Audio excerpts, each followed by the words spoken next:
Guys, tapos na kami mag-lunch. Kasi, si Marcos ang laging naghuhugas ng pinagkainan namin ng lunch. Yan. So, umalis na siya. Nasa sala. Naantay niya ako matapos kasi medyo mabagal akong kumain eh.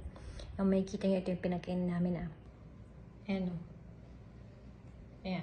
Ako ng papel na yun. Kasi, kapag ano, ay, dumudulas.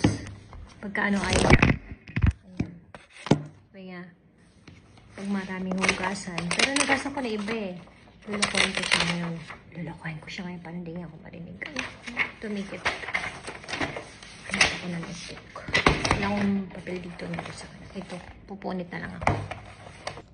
Punit na lang ako dito. Ito guys. Tapos pupunitin ko yan. Marcos! Anong ginagawa mo?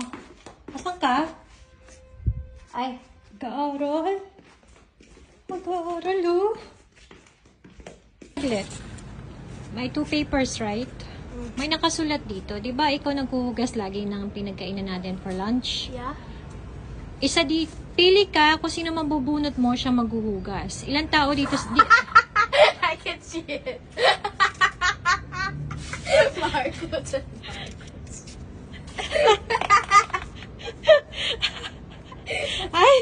I can see it.